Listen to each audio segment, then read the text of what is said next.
Under 19 world cup 2024 के जो लगातार कवरेज हमने आपके सामने प्रेजेंट किया और कहीं ना कहीं उसी बीच में कई सारी चीज़ें और भी कहीं ना कहीं घटी है। तो हमने सोचा कि बहुत सारी चीज़ें निकल कर जो आई थी, चलिए उन सब पे थोड़ी बहुत डिस्कशन कर ली जाए, बात कर ली जाए। कुछ मेजर पॉइंट्स थे जो जिसमें कहीं ना कहीं बहुत सारी चीज़ें इंक्लूड है, जो कि आपने ऑलरेडी थंबनेल में देखी होंगी। एक एक करके उन सब पे बात करते हैं और जरा जानने की कोशिश करते हैं कि क्या कुछ अपडेट्स वहाँ से निकल कर आई हैं, क्योंकि अंडर 19 वर्ल्ड कप में फोकस था। तो बाकी जो छोटी मोटी चीज़ें थी जिन पर थोड़ी बहुत डिस्कशन चाहिए थी वो कहीं ना कहीं मिस आउट हो गई। लेकिन अब इस वीडियो में कहीं ना कहीं सारी चीज़ें करते हैं। तो सबसे पहले अगर शुरुआत करें पीएम कप से। जी हाँ, पीएम कप जो कि कहीं ना कहीं कल ही कंक्लूड हुआ है। यहाँ पर जो नेपाल का डोमेस्टिक टूर्नामेंट है वो कहीं ना कहीं कल कंप्लीट हुआ और उसमें जैसे मैंने आपसे कहा था कि जैसे ही पीएम को कंप्लीट होगा तो फिर आपके सामने एक रिपोर्ट लेकर हाजिर हो जाएंगे। तो सबसे पहले वहाँ पर जो सीनियर प्लेयर्स थे, जो भी आप मान के चलिए जो सीनियर लेवल के जो प्लेयर्स हैं, जो भी लगातार टीम के साथ जुड़े हुए हैं, जो मेन स्क्वाड में लगातार खेलते हुए नजर आते हैं इन रिसेंट टाइम्स, उनकी परफॉर्मेंस क्या कुछ रही है उसकी एक रिपोर्ट आपको जल्द से जल्द दे दें। एंड सबसे पहले यहाँ अगर हम देखें तो कंप्लीट लिस्ट जो है वो कोई इस तरीके की है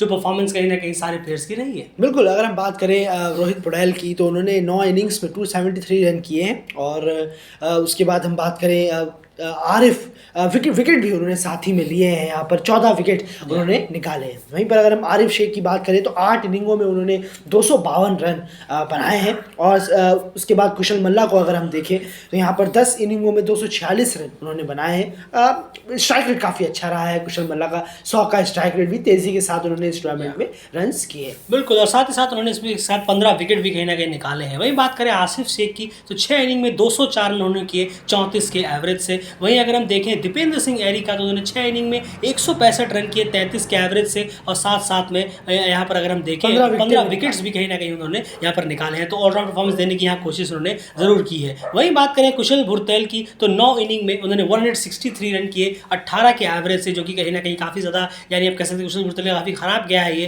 अगर पीएम कप की बात करें। साथ ही साथ उन्होंने 6 विकेट्स भी निकाले बॉलिंग कराते हुए। भीम शार्की की बात करें तो 9 इनिंग में 156 रन 17 के एवरेज से उन्होंने रन्स किए। भीम शार्की को यहाँ पर डेफिनेटली रन्स की बहुत ज़्यादा जरूरत थी, क्योंकि भीम शार्की वैसे ही अपनी सीनियर टीम के लिए थोड़े से ऑन ऑफ चल रहे थे। और यहाँ पर भी अगर रन्स नहीं आए तो डेफिनेटली एक क्वेश्चन मार्क उन पर जरूर बनेगा और मैनेजमेंट के माइंड में एक ख्याल गया होगा कि इस पीएम कप का भी कहीं ना कहीं वो फायदा उठा नहीं पाए। और महज 17 की एवरेज से उन्होंने रन किए, जो कि बहुत ही ज़्यादा कम है। यहाँ तक कि बॉल फेस्ड भी सिर्फ 250 बॉल ही फेस्ड उन्होंने की है। तो भीम शार्की डेफिनेटली एक अलार्मिंग साइन अभी भी है, क्योंकि वो ऑलरेडी खटाई में चल रहे हैं अपने फॉर्म को लेकर सीनियर टीम के। और यहाँ पर कहीं एक डोमेस्टिक टूर्नामेंट में उनसे परफॉर्मेंस यहाँ नहीं हुआ, एक क्वेश्चन मार्क जरूर है। सोमपाल कामी की बात करें 6 इनिंग में 102 रन 17 का एवरेज उनका रहा और उसके साथ साथ उन्होंने मेरे ख्याल से 19 विकेट यहाँ पर निकाले हैं। तो चलिए इनका कंट्रीब्यूशन भी यहाँ पर अच्छा रहा है। और सोमपाल लगातार सीनियर टीम में भी बैट से कंट्रीब्यूशन दे रहे हैं। वही हमारा ध्यान था कि सोमपाल बैट से कितना कंट्रीब्यूशन दे रहे हैं। चलिए 100 रन करीब दिए और वो सीनियर टीम के लिए देते भी। ज़रूर। उसके बाद बात करें करण केसी की तो उन्होंने 5 इनिंगों में 86 रन भी बनाए हैं और एक तो उनकी हाफ सेंचुरी भी यहाँ पर है। जी हाँ। और उसके बाद बात करें तो 10 विकेट उन्होंने लिए हैं। बॉलिंग से थोड़ा सा यहाँ पर कहना होगा कि बस एवरेज परफॉर्मेंस हुआ है उनकी, और इकोनॉमी भी 4.2 की इकोनॉमी रही है। तो बॉलिंग से थोड़े एवरेज रहे हैं, वरना अच्छा ठीक ठाक उनका ये टूर्नामेंट भी गया है। वहीं अगर बात करें ललित राजवंशी, उनका बहुत अच्छा गया, 23 विकेट उन्होंने निकाले हैं अपने 10 इनिंगों में जो उन्होंने बॉलिंग कराई। 3.06 की उनकी इकोनॉमी रही, एक फोफर और एक फाइफर भी उन्होंने निकाला है। प्रतीश जीसी की बात करें तो उन्होंने 10 विकेट इस टूर्नामेंट में निकाले, 9 जो उन्होंने इनिंग्स में बॉलिंग कराई और 4.26 की उनकी इकोनॉमी रही है।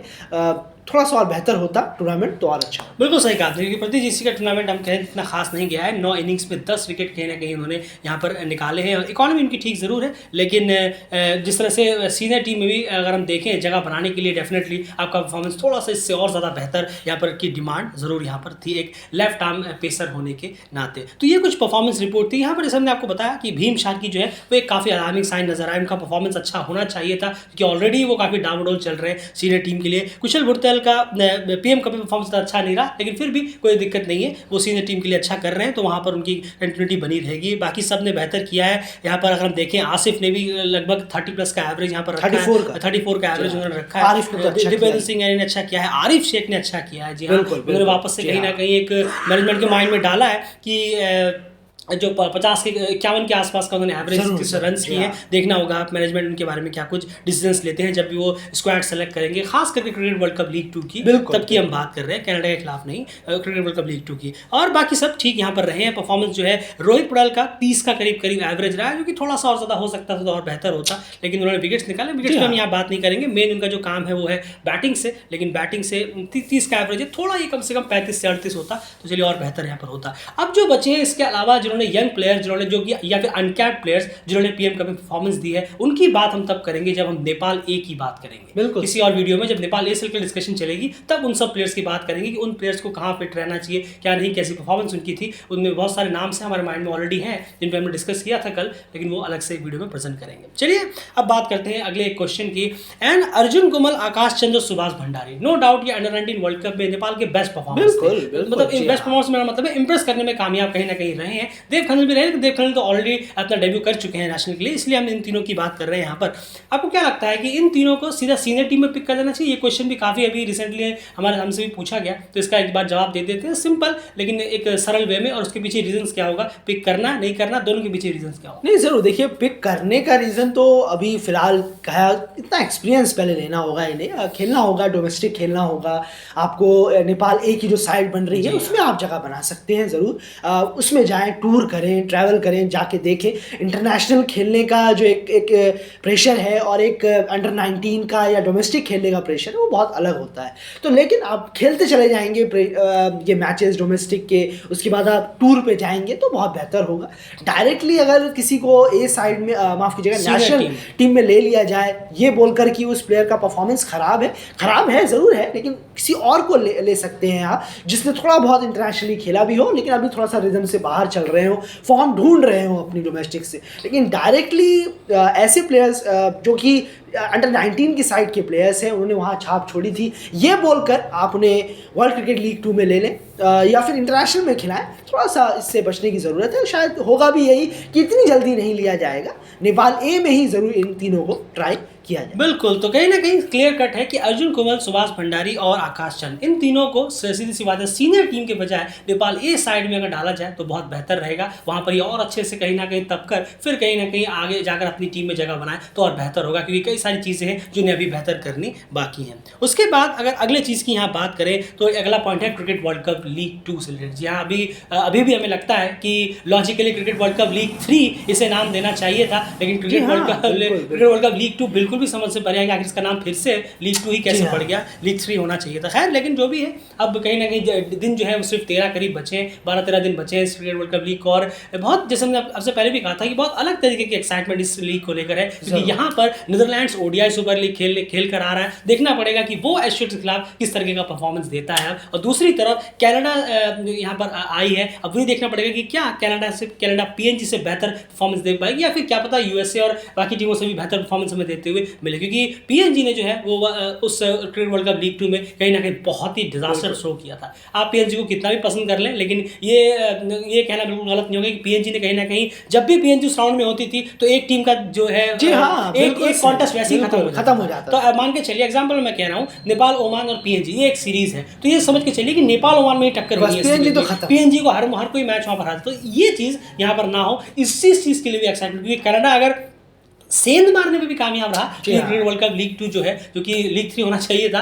कहीं ना कहीं बहुत ज़्यादा स्पाइस हो जाएगा। देखना होगा कनाडा वो काम कर पाएगा या फिर नहीं। उसके बाद अगर पॉइंट की बात करें यहाँ पर, तो प्रीमियर कप जो चैलेंजर कप इस वक्त चल रहा है, उसमें क्या लग रहा है आपको बाकी टीम्स को देखकर? सऊदी अरब तो एक कहीं ना कहीं बहुत स्ट्रांग नजर आ रही है फाइनलिस्ट के लिए, बाकी सब में टक्कर बराबर की है। नहीं जरूर है, भूटान और थाईलैंड को, भूटान तो मेरे ख्याल से बाहर भी हो गई है। जी हाँ, बिल्कुल सही कहा, थोड़ा बहुत दिख रही है यहाँ पर कॉन्टेस्ट, लेकिन कहीं ना कहीं थोड़ा सा दिख भी रहा है कि हाँ ये शायद कुछ अपना अलग से परफॉर्म कर रहे हैं, एक अलग से अपना रास्ता बना रहे हैं, और बाकी टीमें हैं वो कहीं ना कहीं थोड़ा सा मशक्कत कर रही हैं, थोड़ा ज़्यादा हार्ड लग रहा है जीतना, बजाय सऊदी अरेबिया के वो काफ़ी ज़्यादा कंफर्टेबल नज़र आ रही है।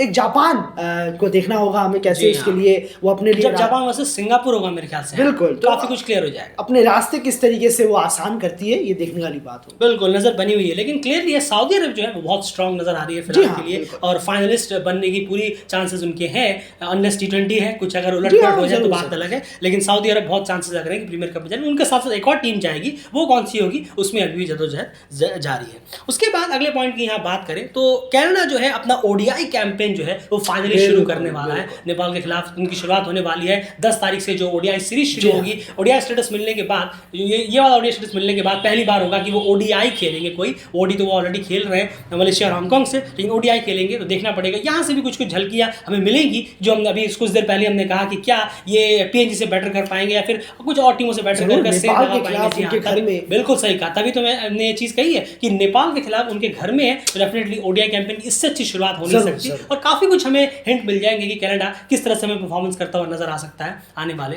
वक्त पे।